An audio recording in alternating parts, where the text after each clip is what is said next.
বন্ধ থাকার পর আজ থেকে চট্টগ্রাম বিশ্ববিদ্যালয়ের শুরু হচ্ছে ক্লাস। তবে বিশ্ববিদ্যালয়ের শিক্ষার্থী উপস্থিতি কম। এ নিয়ে সবশেষ পরিস্থিতি জানাতে ক্যাম্পাস থেকে যুক্ত হচ্ছেন শোয়েব রহমান। শোয়েব, জানাবেন বর্তমানে বিশ্ববিদ্যালয়ের ক্যাম্পাস পরিস্থিতি কেমন দেখছেন, একই সঙ্গে জানাবেন আইন শৃঙ্খলা বাহিনীর তৎপরতা আছে কিনা। সাম্মি, চট্টগ্রাম বিশ্ববিদ্যালয়ে আজ থেকে ক্লাস শুরুর ঘোষণা দিয়েছিল বিশ্ববিদ্যালয় কর্তৃপক্ষ। তবে সকাল থেকে শিক্ষার্থীদের উপস্থিতি একেবারেই কম। আমরা দেখেছি যে বিশ্ববিদ্যালয়ের যেই অনুষদগুলো রয়েছে সেই অনুষদগুলোতে শিক্ষার্থীর উপস্থিতি একেবারেই কম। কোনো শ্রেণীকক্ষ একেবারেই ফাঁকা পড়ে রয়েছে। দু একটি জায়গাতে আমরা দেখেছি যে শিক্ষার্থীদের ক্লাস বা শ্রেণী কার্যক্রম চলছে এবং পুরো ক্যাম্পাস জুড়ে শিক্ষার্থীদের উপস্থিতি খুব একটা চোখে পড়ছে না। শিক্ষার্থীদের সাথে আমরা কথা বলেছিলাম, তারা বলছেন যে শনিবার রাত এবং রোববার দিনের সংঘর্ষের পরপরই অনেক শিক্ষার্থী আতঙ্কগ্রস্ত হয়ে তারা কিন্তু এলাকা ছেড়েছেন এবং তারা তাদের গ্রামে চলে গিয়েছেন, যেই কারণে শিক্ষার্থীদের উপস্থিতি কিছুটা কম। অন্যদিকে শিক্ষার্থীদের মাঝে এখনও আতঙ্ক বিরাজ করছে।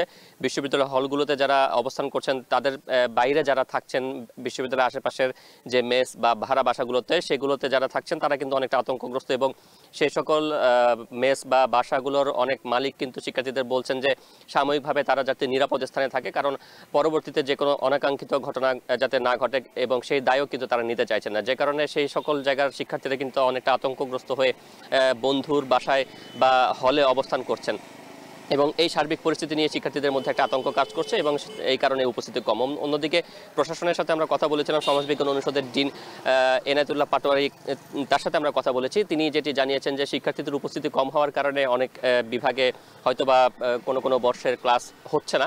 তবে তারা প্রত্যাশা করছেন যে পরিস্থিতি ধীরে ধীরে স্বাভাবিক হলে শিক্ষার্থীর উপস্থিতি বাড়বে এবং শ্রেণী কার্যক্রম স্বাভাবিক পরিস্থিতিতে ফিরবে। আইন শৃঙ্খলা বাহিনীর কথা যদি বলি, সেক্ষেত্রে আমরা সকাল থেকে দেখেছি যে ক্যাম্পাসে আইন শৃঙ্খলা বাহিনীর সদস্যরা টহল দিচ্ছেন। বিশেষ করে সেনাবাহিনীর পাশাপাশি আমরা র্যাব সদস্যদের দেখেছি তারা ক্যাম্পাসে টহল দিচ্ছেন এবং প্রশাসনের অনুরোধ রয়েছে তাদের প্রতি যাতে করে পরিস্থিতি স্বাভাবিক না হওয়া পর্যন্ত ক্যাম্পাসে স্ট্রাইকিং ফোর্স মোতায়েন থাকে। সেই বিষয়টি কিন্তু প্রশাসনের পক্ষ থেকে জানানো হয়েছে এবং কিছুক্ষণ পরে অর্থাৎ বেলা 11:30টার দিকে এই বিশ্ববিদ্যালয়ের শহীদ মিনার চত্বরে এখানে শিক্ষার্থীদের একটি বিক্ষোভ সমাবেশ হওয়ার কথা রয়েছে। সেখানে শিক্ষার্থীরা আসবেন এবং তাদের যে পরবর্তী দাবি দেওয়া এবং তাদের যে বক্তব্যগুলো সেখানে হয়তোবা তারা সেই বিষয়গুলো তুলে ধরবেন। তবে এরই মাঝে গতকাল রাতে যে জরুরি সিন্ডিকেট সভা হয়েছে সেখানে শিক্ষার্থীদের দাবিগুলোর ব্যাপারে প্রশাসন পদক্ষেপ নেওয়ার আশ্বাস দিয়েছে এবং যেসব ব্যাপারে সরকারের সাথে আলোচনা করা দরকার বা সরকারের কাছে দাবি জানানোর দরকার সেই বিষয়গুলো তারা সরকারের উপর মহলে জানাবেন বলে কিন্তু প্রশাসনের পক্ষ থেকে জানিয়েছেন। অন্যদিকে গতকাল একটি মামলা হয়েছে, সে মামলায় এখন পর্যন্ত কিন্তু কোনো গ্রেফতার নেই এবং গ্রামবাসী যারা রয়েছেন তারাও বলছেন যে একটি অনাকাঙ্ক্ষিত দুর্ঘটনা ঘটেছে সেটি ভুলে গিয়ে বিশ্ববিদ্যালয়ের শিক্ষার্থী এবং গ্রামবাসী যাতে পূর্বের ন্যায় সহাবস্থান এবং সৌহার্দ্যপূর্ণ পরিবেশে পরস্পর পাশাপাশি অবস্থান করতে পারে সেই বিষয়টি কিন্তু গ্রামবাসীর পক্ষ থেকেও চাওয়া হচ্ছে।